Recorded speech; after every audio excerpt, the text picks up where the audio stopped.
রেজেক দেয়। শুধু তাই নয়, আল্লাহর চরম দুশমনদেরকেও আল্লাহ খাওয়ায়। একটা হাদিস আমি বলতাম, রাসূলুল্লাহ বলেছেন, মান তারাকাস সালাতা মুতাআম্মিদান ফাকাদ কাফার। যারা ইচ্ছা করে নামাজ ছেড়ে দেয় ওরা কুফরি করে। যারা ইচ্ছা করে নামাজকে অস্বীকার করে ওরা কাফের হয়ে যায়। আর একটা হাদিসে এসছে, যারা নামাজ ছেড়ে দেয় ওরা শিরক করে। কি করে? এ বাবু, ভাষা ভালো করে শোনেন। যারা নামাজ ছেড়ে দেয় ওরা কি করে? শিরক করে। আপনাদের প্রশ্ন হতে পারে, নামাজের সাথে শিরকের কি সম্পর্ক? আমি কি আল্লাহকে মানি না? আমি কি অন্যকে আল্লাহ বলে মেনেছি? তাহলে আমি শিরক কি করে করলাম? শোনেন, কোন মুসলমানের ছানা দুর্গা পুজো করে? জোরে বলো, করে না। কোন মুসলমানের বাচ্চা কালী পুজো করে না। কোন মুসলমান ঠাকুরের কাছে নিজে মাথা নত করে না, আর নামাজও পড়ে না। আমার কথা বুঝতে পারেনি? পুজো করে না, নামাজও পড়ে না, ঠাকুরের কাছে মাথা নত করে না, আল্লাহর মসজিদে এসে সিজদাও করে না। এ মালটা কার দলে ভাবো? কথা খুব গুরুত্ব দেন। খালি হোমরা তোমরা গাল হাঁকো, ওয়াজ শুনলি হবে। বক্তা ওয়াজ করে ঝেড়ে ওয়াজ করে চলে গেল, গ্রামের লোক পেচ্ছাপ করে লুঙ্গি মুছে নিল। এইরকম ওয়াজ হচ্ছে। এই শোনে, আমরা আল্লাহর কাছে মাথা নত করি না, ঠাকুরের কাছে। মালটা কোন দলে? বেটা সাবালো না, মেয়ে সাবালো না, মানে হিজড়ে। এ বাবু, আমি একটু খুলে বলবো তো। আমি এখন যেখানে যাচ্ছি ঝামেলা হচ্ছে। কিছু কিছু মাল হুজুর এটা বলবে না, ওটা বলবে না, ওটা বলো, সেটা বলো। এই তোর কি হাসি রে? আমি এখন বসে কি বলবো তোর কাছে শিখতে হবে। তুই আমার দাও দিয়েছিস কেন? আমি ফোন করে ওদের বলেছি আমার দাও তো। বাদরামি করার জায়গা পাও না। নবীর মেম্বরে বসে কথা বলবো। তোর মতো সুদখোর, মাতাল, হারামখোর, তোর মুখে দাড়ি নেই, তোর কাছে শিখে আমার বলতে হবে। এ মাল আলাদা লাগিয়ে আসিনি, কত মাল ঠান্ডা হয়ে গেছে। এ ডায়মন্ডের মাল। তোর না ভাল লাগলে এখান থেকে উঠে চলে যাবি। ইউটিউবে শুনে পছন্দ করে ডাউট করেছি, যা বলবো বসে শুনতে হবে। পাকামি করার জায়গা পায়। ছোট মতো মৌলবি হাইটিনি সাইটিনি মালটার গোলা জব্দ, ধমকে সোজা করে দেবে না রে। এ মাল আলাদা। খেটুয়াই উঠে ওয়াজ করবো। এই বাবু, হক কথা বলবো না, সবাই মিলে বলুন। আমি যেরাম বলু ওরাম বলবো না, তোমরা যেরাম বলে দেবে সেরাম বলবো। 30 বছর জলসা শুনে যারা মাথায় টুপি দেয় না, 40 বছর ফুরফুরাই গিয়ে এখনে হারাম খাওয়া ছাড়ে না। 5 ওয়াক্ত নামাজ পড়ে, ওর বাড়ির মেয়েরা বন্ধন লোন, গুরু লোন করে, বছরে বছরে জলসা দেয়, কিন্তু বাম্মার ভাত দেয় না। এর কাউরার বাচ্চা বলবো নি, ইমানদারের বাচ্চা বলবো? পাকামি করার জায়গা বলে জলসা শুনে জান্নাতে চলে যাবে। হুজুর চুমো খাওয়া ওয়াজ করো,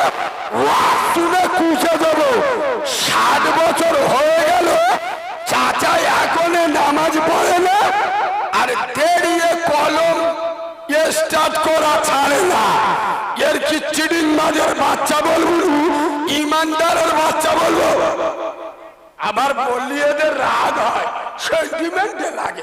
কারিমুল্লাহ বড্ড বড় বড় কথা বলে, তা ছোট ছোট যারা বলে তাদের আর খোদার কসম নবীর মেম্বারে বসে বলছি, আমার কথা হয়তো আপনার শক্ত লাগতে পারে, কিন্তু আমার কথা ফেলে দেবে কোন মাল লাল নেই। শোনেন, আপনাদের এদিকে মসজিদ আছে না নাই? আছে। আচ্ছা বা মসজিদের দিনে 5 বার আজান হয় না হয় না? আচ্ছা মসজিদে আল্লাহ 5 বার ডাকে না ডাকে? তোমরা কি ফেবিকল হাঁটাতে বসো ঠোঁটে? আমার সাথে একটু কথা বলবে তো, রাত 1টা বাজতে যায় নইলে ভালো লাগে? আচ্ছা মসজিদে আল্লাহ ডাকে না ডাকে না? কেন ডাকে বলুন বলুন? নামাজের জন্য। এই দেখো 60 বছর ওয়াজ শুনে কিরাম বুদ্ধি করে খালি দেখো, বলে নামাজের জন্য ডাকে। ইস, এই ওয়াজ এরা শোনে তো? এই আমি নবীর মেম্বারে বসে বলছি, শুনে না শিখে না, খোদার কসম এই জীবন তোলা নয়, বাংলা নয়, ভারত নয়, গোটা দুনিয়ার মানুষ যদি নামাজ না পড়ে আল্লাহর কোনো ক্ষতি হবে? আল্লাহর লস হবে? আল্লাহর অসুবিধা হবে? আল্লাহর বয়ে যাবে। তুই পড়বি, তুই চিটিংবাজ, তুই মুনাফিক, ক্ষতিটা তোর হবে, আল্লাহর হবে হবে না। খোদার কসম আমি নবীর মেম্বারে বসে বলছি, আল্লাহ মসজিদে নামাজের জন্য ডাকে না। কেন ডাকে? এ বাবু প্রথম দেবুড়িস তোরা 2-3 জনের কি হয়ে বল? আমার চোখ তো ওদিকে যাচ্ছে, ফুসফুস ফুসফুস করছিস, কি হয়ে বল? আমি কিন্তু লেবে যাবো, আরেকবার গন্ডগোল হলি ভাই আমি লেবে যাবো। আমি টাকার জন্য এখানে আসিনি, টাকার জন্য যদি আসতুম তাহলে টিউমার নিয়ে এখানে আসতুনি, কারণ জীবনে সবাই ভালোবাসে। আমি ওয়াজ করবো, ওরা গাছ যাবে। আমার চোখ তো এদিকে আছে, তা বারবার যদি ওদিকে যাই ওয়াজ করবো কোথায়?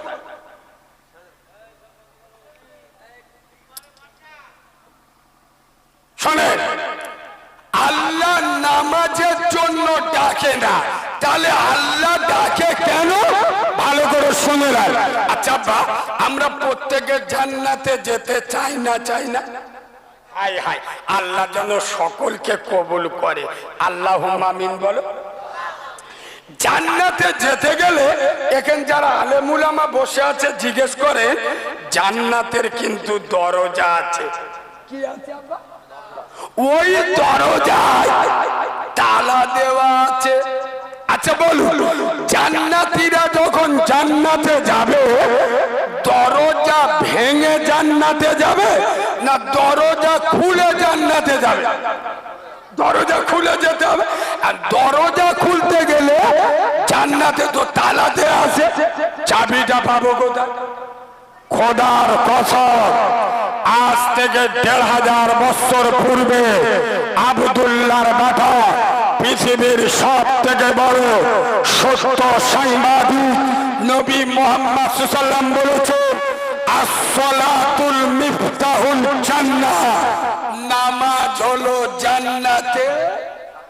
হাই হাই, আমার জীবন তোলার মুসলমানের বাচ্চারা, যুবক জুয়ানেরা, তরুণ নবীনেরা, সোনামণি বাবুনেরা, এরা যখন আল্লাহর নামাজে দাঁড়িয়ে যাবে খোদার জান্নাতের তালাটা খুলে যাবে।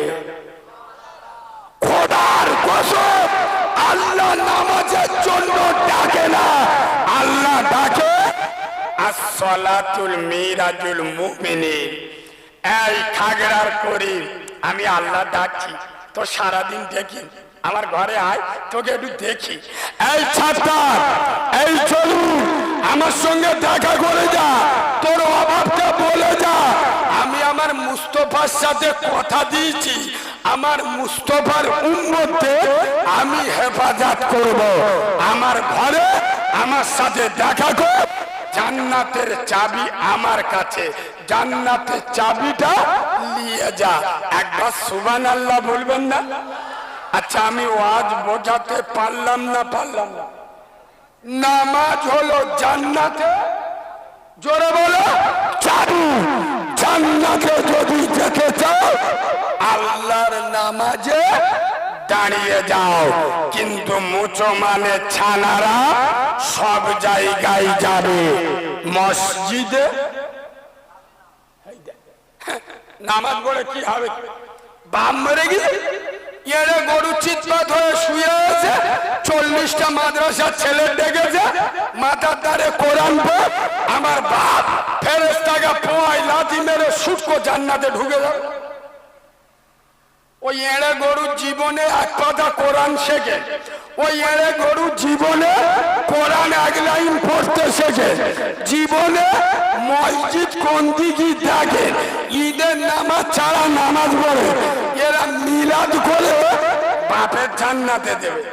তোদের এত মিলাদ করার ঝোঁক কেন রে?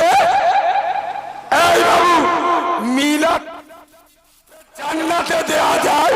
আচ্ছা বলুন, আপনাদের এলাকায় হাফেজ মাওলানা আছে না নেই? ওদের বাম্মা মরে যায় না বেঁচে থাকে?